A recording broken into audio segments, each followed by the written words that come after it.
Boa noite. A caderneta de poupança rende quase 6% em maio e o governo anuncia o primeiro incentivo para atrair novos depósitos às cadernetas. A ministra Zélia Cardoso já tem a lista de quem sacou acima de 500 mil cruzados novos nos bancos antes do Plano Collor.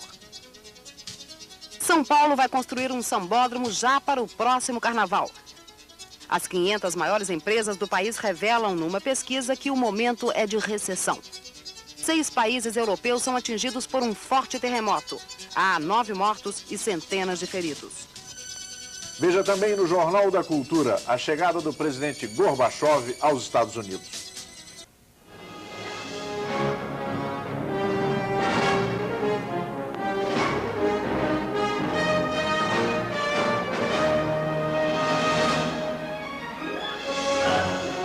O governo tenta recuperar o prestígio da caderneta de poupança. Hoje anunciou o primeiro incentivo. Ela fica isenta do imposto de renda. Apenas as pessoas físicas serão beneficiadas com a isenção, que valerá também para as cadernetas em cruzados novos. Os rendimentos de maio foram igualmente decididos hoje, 5,9%. A partir de julho, a caderneta passa a ser corrigida por um novo índice a ser montado pelo IBGE. Os líderes dos partidos no Congresso, com exceção do PT, voltaram a se reunir hoje para discutir a política salarial.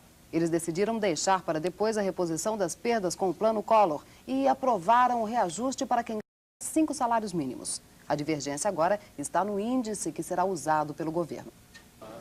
O Congresso tomou fôlego e voltou a discutir política salarial. Dessa vez com uma ausência. O PT não foi convidado. Ele é acusado pelos partidos de oposição de obstruir um acordo porque não abriu mão de colocar no projeto reposição das perdas e garantia de emprego. A oposição argumenta que isso poderia ampliar as divergências e impedir a aprovação do projeto em plenário. O PB, na verdade, está perdido entre ser situação e oposição. Ele almoça com os ministros, quer fazer média com o governo e fazer média com a oposição. O governo também participou dessa rodada de negociações. O PRN continua inflexível, defendendo a livre negociação. A tese é que se houver indexação dos salários, isso será repassado para os preços e poderia realimentar a inflação.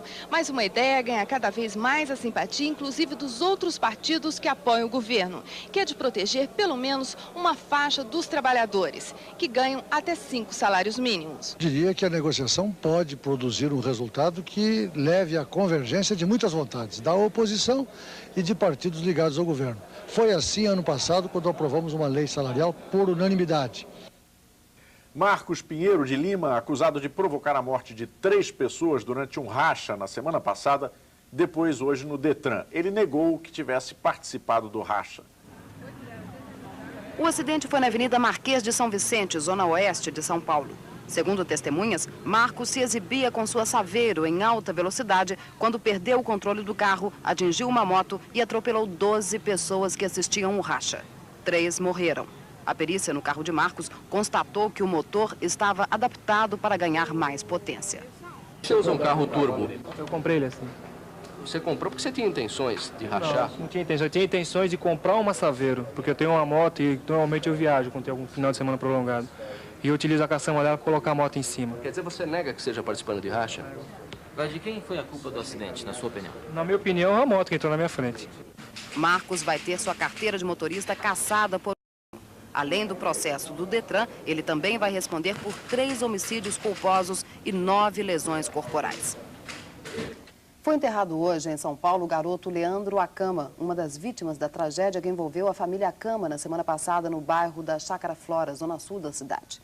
Maria Horta Vidigal Acama, depois de descobrir um caso extraconjugal do marido, Kooki Acama, atirou nos filhos Leandro, de 11 anos, Natália, de 9, jogou a menina pela janela e depois se matou, pulando do 17º andar do prédio em que moravam. Leandro ficou 5 dias em estado de coma no hospital Albert Einstein, onde morreu ontem à noite. A morte de Leandro, assassinado pela mãe ensandecida, exige uma reflexão.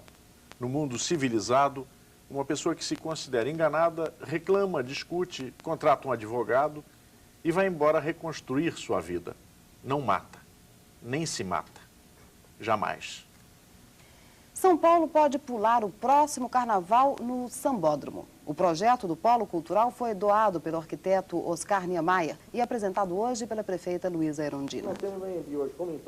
O projeto do Polo Cultural, batizado de Sambódromo, vai ser construído até o dia 25 de janeiro do ano que vem, no Parque Anhembi, ao lado da Marginal do Tietê. Vai ter uma passarela central, espaço para palco coberto, concha acústica e 4 arquibancadas com capacidade para 30 mil pessoas. A obra do arquiteto Oscar Niemeyer vai custar à prefeitura cerca de 7 milhões de cruzeiros. E esse investimento é perfeitamente coberto pelos custos que ano a ano a prefeitura tem com montagem e desmontagem das arquibancadas para o carnaval e oferecer um equipamento confortável, de qualidade e em plena, com toda a adequação, não só para o carnaval, mas para outras manifestações culturais na cidade. A Marginal do Tietê vai ganhar cara nova em um ano. A Prefeitura de São Paulo começou hoje a recuperação, que vai custar 212 milhões de dólares. A primeira fase prevê o recapeamento completo de todas as pistas. O trecho já interditado fica entre as pontes da Vila Guilherme e das Bandeiras. Numa primeira fase, o trecho interditado tem mais de 500 metros. A previsão é que daqui a 45 dias, todas as 4 faixas da Via Expressa, entre as pontes da Vila Guilherme e das Bandeiras, numa extensão de 3 quilômetros, estejam totalmente recapeadas. E daqui a 3 meses, espera-se que toda a extensão da Marginal Tietê, num total de 22 quilômetros, esteja recuperada. Este trabalho vai contar com uma máquina acoplada a um computador que simula o peso de um caminhão, avaliando assim as condições do pavimento. Durante os próximos 3 meses, sempre vai haver um trecho da Marginal Tietê interditado, em horários que não são considerados os de pico. A interdição começa às 10 horas e vai até às 4 da tarde. E no período da noite, das 22 às 5 horas da manhã. Mas hoje, assim que as pistas foram interditadas, o trânsito, bem antes da ponte da Vila Maria, ficou tumultuado, superando as previsões da Companhia de Engenharia e Tráfego, que eram de filas de veículos de até 200 metros. Esse evento superou a nossa expectativa, mas teve até uma certa explicação. Nós vamos tomar algumas providências para que amanhã a gente consiga melhorar a situação. Muita gente foi hoje cedo à Central Municipal de Abastecimento de Santo Amaro, na zona sul de São Paulo. Os comerciantes estavam distribuindo alimentos de graça. O protesto dos comerciantes foi por causa da falta de freguesia. Eles reclamam do mau funcionamento da central de abastecimento, que ainda não está completamente instalada. A maioria dos boxes estão vazios. Segundo os comerciantes, isto não atrai a clientela. Nosso movimento diário é irrisório, sabe? Aparece uma pessoa aqui e outra pessoa ali. Às vezes fica a tarde inteira sem aparecer uma pessoa dentro do mercado. Para chamar a atenção das autoridades, os comerciantes decidiram fazer um protesto pouco comum. Distribuíram 3.000 toneladas de alimentos. Como não é todo dia que se pode fazer a feira de graça, ninguém reclamou da fila. Afinal, bastou abrir a sacola que o almoço estava garantido, como se tivesse caído do céu. A falta de álcool em São Paulo já atinge 50% dos postos da capital e 25% do interior do estado. Esses números foram anunciados pelo Sindicato dos Revendedores de Derivados de Combustíveis de São Paulo, que não soube explicar as razões dessa falta. A polícia colombiana revelou que o cartel de Medellín havia preparado um atentado contra César Gaviria, eleito presidente no domingo passado. 6 terroristas presos na madrugada de sábado com mais de 1 tonelada de dinamite em Bogotá confessaram que iam matar Gaviria e explodir as maiores sessões eleitorais para semear o pânico durante as eleições. Eles receberiam $6.000 do cartel para cada carro-bomba que fizessem explodir. O presidente soviético Mikhail Gorbachev chegou há poucas horas aos Estados Unidos para a reunião de cúpula com o presidente George Bush. A partir de amanhã, os dois vão discutir desarmamento, comércio e a reunificação da Alemanha. Raíssa e Mikhail Gorbachev foram recebidos pelo secretário de Estado James Baker. Junto com Baker e o chanceler Eduard Shevardnadze, o casal Gorbachev foi logo em seguida para a embaixada soviética. As conversações oficiais com o presidente George Bush começam amanhã. Em entrevista à TV soviética, Bush diz que Moscou e Washington ainda discordam sobre a neutralidade ou integração da Alemanha à OTAN depois da reunificação. Mas é praticamente certo um acordo sobre armas químicas e nucleares. Hoje, no Canadá, o presidente Gorbachev propôs ao primeiro-ministro Brian Mulroney uma caminhada a pé até o parlamento, que não estava no programa oficial. O chefe do Kremlin disse que se informou por telefone sobre o terremoto que atingiu hoje uma parte da União Soviética e adiantou que, desta vez, ele não vai precisar voltar mais cedo para casa, como aconteceu em dezembro de 1988, por causa do terremoto na Armênia. Ao lado de Mulroney, Gorbachev repetiu que quer a integração econômica da União Soviética ao mercado mundial. Em Moscou, Boris Yeltsin, eleito e empossado ontem presidente da Rússia, disse hoje que o primeiro-ministro soviético, Nikolai Rizhkov, deveria renunciar por causa dos defeitos no plano de Rizhkov para pôr fim à economia centralizada no país. Yeltsin adiantou que, em 100 dias, a República Russa poderá declarar sua soberania em relação ao governo central presidido por Mikhail Gorbachev, mas sem sair da União Soviética. Em Washington, Vitaly Churkin, assessor do chanceler soviético Eduard Shevardnadze, concedeu entrevista à rede de TV CNN. Churkin comentou que, em seu novo cargo, Boris Yeltsin vai saber se relacionar com o presidente Gorbachev sem deixar que diferenças pessoais interfiram. Segundo Churkin, a popularidade de Yeltsin e seu empenho em apressar a modernização do Estado soviético vão ser muito úteis ao presidente Gorbachev. 2 comandos palestinos foram descobertos hoje quando tentavam desembarcar no litoral israelense. 4 palestinos foram mortos e 10 estão presos. Uma lancha dos invasores palestinos foi localizada pelo radar da Marinha em Tel Aviv, quando ainda estava em alto mar. Barcos de Israel interceptaram a lancha e prenderam os tripulantes. A segunda lancha do comando palestino desembarcou perto de Nizanim, 32 quilômetros ao sul de Tel Aviv. Soldados, policiais e helicópteros perseguiram os invasores, matando 4 deles e prendendo outros. O general Amnon Sharak, chefe da inteligência do exército israelense, afirmou que a ação foi dirigida por Abu Abbas, membro do Comitê Central da Organização de Libertação da Palestina. Ele é acusado de ter planejado, em 1985, o sequestro do transatlântico italiano Achille Lauro. Os chefes de Estado da Liga Árabe, que terminaram hoje sua reunião em Bagdá, condenaram o expansionismo de Israel e criticaram os Estados Unidos por seu apoio aos israelenses. O líder da Organização para a Libertação da Palestina, Yasser Arafat, pediu às nações árabes para utilizarem pressão econômica contra o assentamento de judeus soviéticos em território árabe ocupado.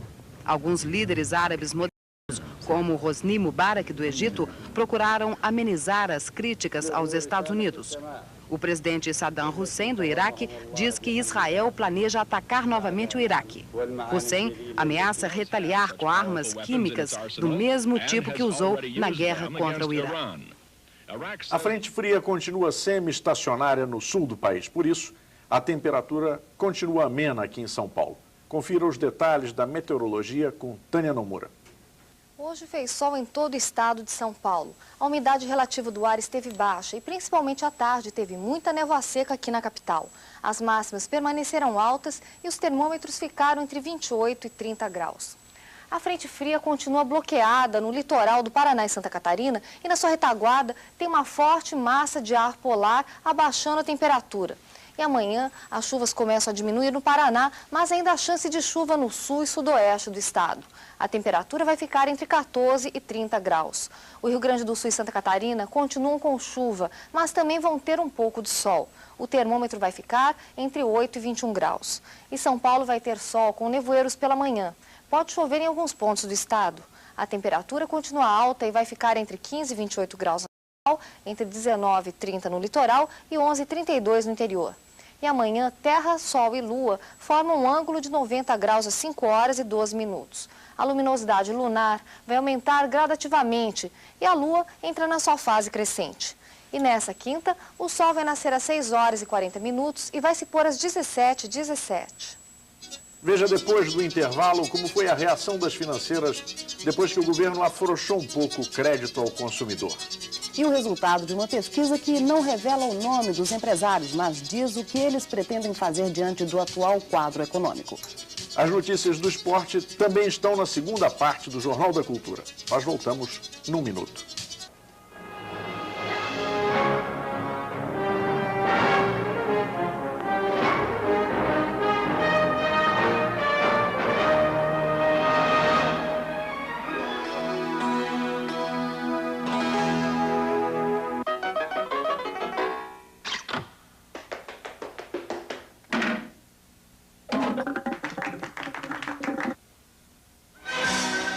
junho, Bernardo Bertolucci, Mario Monicelli, Anna Wertmüller, grandes diretores italianos que criaram um estilo cinematográfico.